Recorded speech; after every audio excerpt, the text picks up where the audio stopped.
Assalamualaikum dear students, hope so all of you are quite fine. Today is 7th May 2020 and today is Thursday.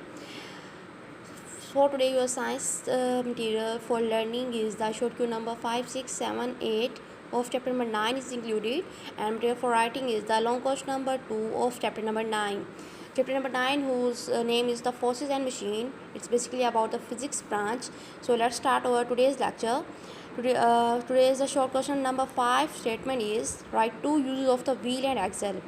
About previous lecture में आपको बहुत ही detail में हम ये wheel and axle के इस्तेमालात पढ़ चुके हैं, यूज़ पढ़ चुके हैं, बट ये शॉर्ट क्वेश्चन के तौर पे भी आपके पास आ सकता है. आपने जस्ट इसके पॉइंट्स लिखने हैं कि हम किसके कोई से दो इस्तेमालात बताने हैं. फर्स्ट में हमारे पास इस्तेमाल ये था to lift a heavy load and the second was that to increase the speed. Now keep in your mind previous lecture I have told you that के हैवी लोड को जब हम उठाते हैं तो इस दौरान हम व्हील पे फोर्स अप्लाई करते हैं, जिसकी उस व्हील पर फोर्स अप्लाई करने की वजह से एक्सल जो है वो टर्न करता है. जबकि अगर हमने स्पीड को इंक्रीज़ करना हो तो इस दौरान हम एक्सल पे स्पीड अप्लाई करेंगे, फोर्स अप्लाई करेंगे, जिसकी वजह से व्हील जो है वो टर्न होगा. यानी कि यहाँ पे हैवी लोड को उठाने के लिए हम व्हील पे फोर्स अप्लाई करेंगे, जबकि स्पीड को इंक्रीज़ करने के लिए एक्सल पे फोर्स अप्लाई की जाएगी. Next one the short number 6 is the what is the most important invention of the human history. कि इंसानी तारीख की सबसे अहम तरीन ईजाद कौन सी है. The most important invention of the human history is the invention of the wheel. यानी कि व्हील ही जो है वो इंसानी हिस्ट्री की सबसे अहम तरीन ईजाद है. इस ईजाद की वजह से बहुत बड़ी बड़ी ईजादात बाद में रोनमा हुई. यानी कि बेसिकली ये बहुत ही बड़ी इन्वेंशन थी इंसानी तारीख की, जिसने कि इंसानी तारीख का एक नया रुख दिया, ईजादात को एक नया रुख दिया. नेक्स्ट में हमारे पास जो शॉर्ट क्यू नंबर 7 है that one is the define पुली.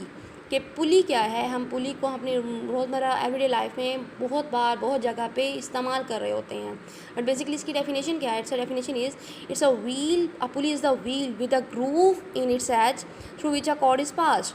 यहाँ पे ये बेसिकली क्या है, एक पहिया ही है. अब उस पहिए की एक स्पेसिफाइड कंडीशन ये है विद अ ग्रूव का मतलब होता है लॉन्ग नैरो कट. यानी एक लंबा सा नैरो कट होता है जिसके ऊपर से रस्सी को गुजारा जाता है. और ये ग्रूव कहाँ होता है, उस व्हील के एज पे, उसके किनारे पे होता है. यानी कि व्हील है जिसके किनारे पे ग्रूव होता है, एक लॉन्ग नैरो कट होता है जहाँ से कॉर्ड को गुजारा जाता है, रस्सी को गुजारा जाता है. नेक्स्ट में हमारे पास शॉर्ट क्यू नंबर 8 है that one is the right to use of the pulley. कि हमने पुली तो बता दी कि पुली है क्या, बट इसके दो यूज़ बताने हैं. वो क्या है. फर्स्ट में हमारे पास यूज़ ये है कि कंस्ट्रक्शन साइट पे, वहाँ पे जहाँ पे तामीराती काम हो रहा होता है, वहाँ पे कंस्ट्रक्शन सम टाइम बहुत बड़ी बड़ी बिल्डिंग्स होती हैं, काफ़ी two double storeys, 3 storeys, 5 storeys. तो वहाँ पे मैनुअल वर्किंग में ऊपर कंस्ट्रक्शन मटीरियल को ले के जाना काफ़ी हद तक मुश्किल हो जाता है. दैट्स वाई हम क्या करते हैं, कुछ कंस्ट्रक्शन मटीरियल बिजली या सीमेंट वगैरह को लेके जाने, या ब्रिक्स वगैरह हो गई, उनको ले जाने के लिए हम पुली इस्तेमाल करते हैं. इससे क्या होता है कि काम जो है वो आसान हो जाता है. नेक्स्ट वन हमारे पास सेकंड वन पॉइंट जो है वो ये है कि motor mechanics and engineers use pulley to lift and place heavy engines in the cars. ये जो इंजीनियर्स जो होते हैं, मोटर मैकेनिक्स जो होते हैं, वो कार्स में इंजन को प्लेस करने के लिए, रखने के लिए भी क्या है, यही पुली इस्तेमाल करते हैं. समटाइम मैनुअली अगर वर्क करते हुए समटाइम इंजन जो है इतने हैवी होते हैं कि मैनुअली वर्क करते हुए जो इंजन्स हैं वो गिर सकते हैं या कोई नुकसान हो सकता है. तो क्या है कि उसे सेफली उठाने के लिए, उसे प्लेस करने के लिए हम क्या इस्तेमाल करते हैं, पुली इस्तेमाल करते हैं. ये हमारे पास सेकेंड वन यूज़ था. नेक्स्ट वन हमारे पास writing for material for writing है, वो हमारे पास LQ नंबर 2 है, जिसकी स्टेटमेंट है describe 2 kinds of pulley and their working. कि हमने पुली देखी शॉर्ट क्यू में, हमने उसके इस्तेमालात देखे, हमने उसके यूज़ देखे. नेक्स्ट वन हमने लॉन्ग क्वेश्चन में हम पुली की टाइप्स देखेंगे और उसकी वर्किंग देखेंगे कि वो आखिर उसकी वर्किंग कैसे है, कि वो किस तरह से वर्कआउट कर रही होती है, उसका फंक्शन क्या होता है. यहाँ पे आप आएंगे पेज नंबर 92 पे. आपका यहाँ से स्टार्ट होता है टाइप्स ऑफ पुली से. हमारे पास बेसिकली पुली की 2 टाइप्स होती हैं. The first one is the fix pulley and the second one is the movable pulley.